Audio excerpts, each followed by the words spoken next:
Something absolutely awful was discovered on a seemingly perfect day in May 2007 in Kurim, in a small peaceful village in the Czech Republic. Edward, a pleased new father, installed a CCTV baby monitor to keep an eye on his infant son. But what he saw via the monitor's lens was beyond his wildest imagination. Instead of soothing pictures of his baby's crib, Edward was surprised by a little child chained naked, laying on a concrete floor, gagged and feeble. Then, to add to the terror, a woman's hand would emerge from time to time, delivering food to the kidnapped child, who was forced to eat off the floor, as if he were an animal. Edward's shock moved promptly into action.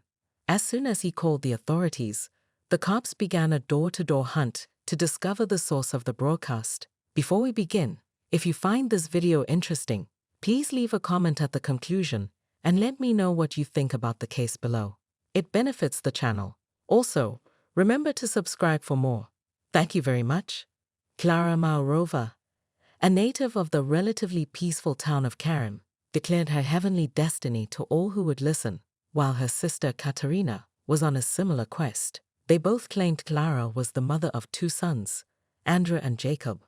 But when her behavior got increasingly unpredictable, the boy's father couldn't handle it any longer and left. Initially, the lads led a regular happy existence, attending good schools and participating in sports they enjoyed. Their childhood was stolen from them as their mother's hold on reality weakened. The sisters moved in together, bringing the terrible aura of their extreme beliefs with them. The boys were no longer in their former secure sanctuary, as the sisters' all-consuming obsession with their divine mission cast a suffocating shadow over their lives. They were drawn into the clutches of a sinister cult, the Grail movement, where they blindly believed that their path to heaven was paved by doing good deeds, while also being absolved from sin. Regardless of how awful their deeds are, the veil of innocence was peeled back, revealing the truly terrifying character of their ideas. Klara opened her home to Annika, a 13-year-old Norwegian orphan who had been subjected to physical violence at the hands of a human trafficking ring. Katerina took her to the house and claimed to be Ankia's guardian, and Ankia was suffering from major health problems and claimed to be losing her sight and hearing. Klara felt obliged to help the girl, whom she saw as a youngster in need. Despite the fact that her days were often spent in a hospital bed, her malnourished form battling to survive. Klara wanted to accompany her to the hospital appointments, but Katerina refused, only permitting phone contact when Annika was in the hospital. This raised questions about Katerina's true intentions.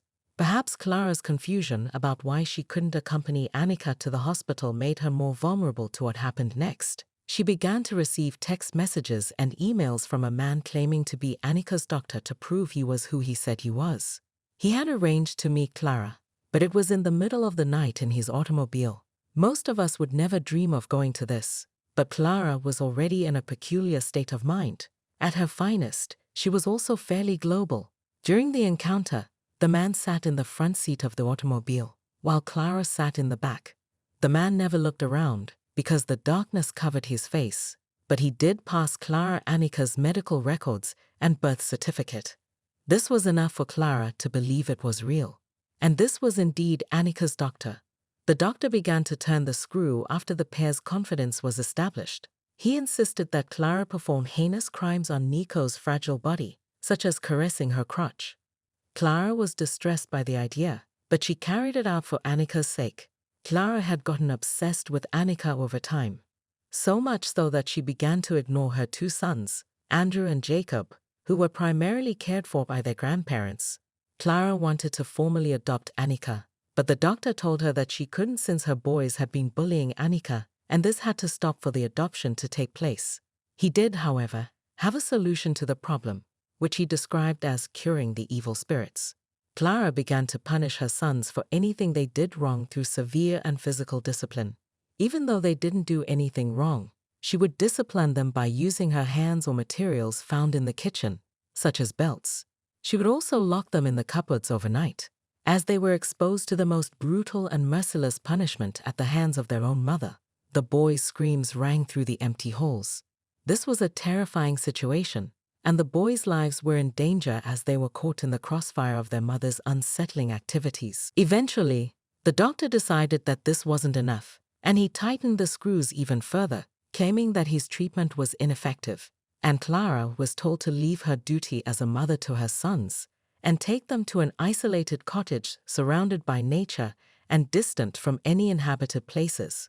When they arrived, they met Katerina and Annika's brother, as well as two other friends, Jan and Hannah, who Clara recognized from prior summer camp experiences together.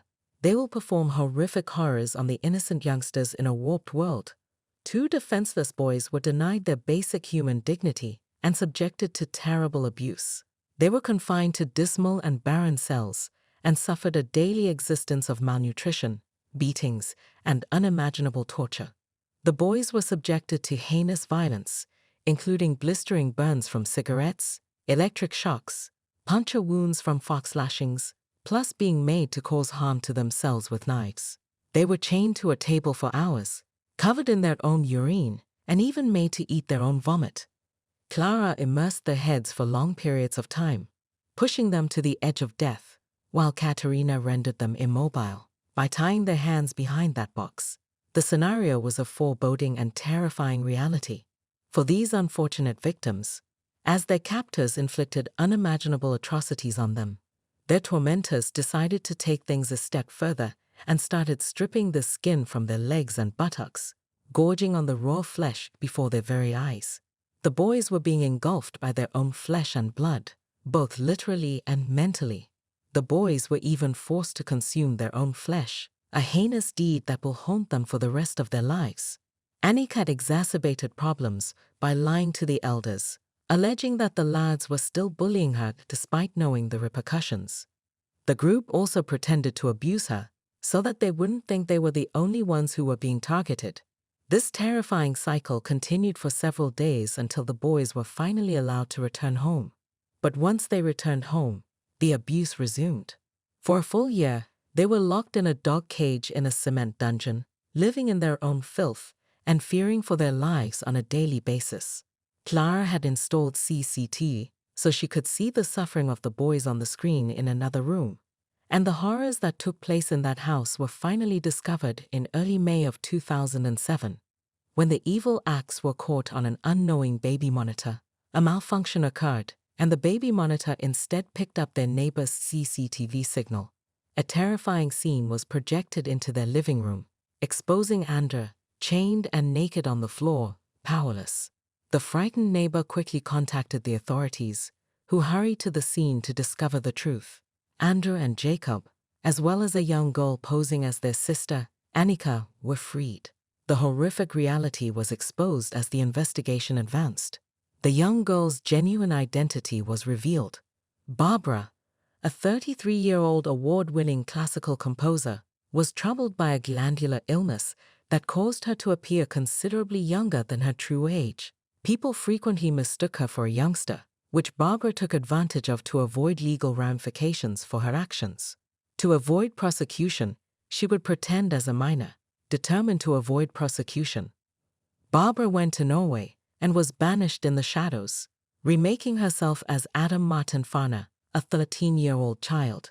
His wife, who is also a member of the cult, uses their son's identity to sneak Barbara into Denmark. She went to great measures to keep her disguise, even shaving her head and blending into society, even enrolling in school, but the law eventually caught up with her, and 8 months later, the police closed in, revealing her true identity. As the ladies involved in the crimes were captured, and the truth of their twisted motives became clear, Clara attempted to shift the responsibility by claiming to be a pawn in a wider game orchestrated by an unknown doctor. However, the research revealed a disturbing reality. The so-called doctor's phone number was related to Katerina, the emails were tied to Barbara, and the web of deception and cruelty at the cottage was all linked to one man, Jan, who was Barbara's brother. He was the one who was in the car late at night and provided the documents to Clara, allowing the abuse to commence. The level of his control over the ladies, the brutality they inflicted, and the lies they create is a sobering reminder of the terrifying power that one person can possess. The motivations behind this heinous mistreatment were discovered to be a perverted form of religious fundamentalism. The liberated women were members of the Grail movement, but they had split off and founded their own cult, which required its adherents to demonstrate their commitment by suffering.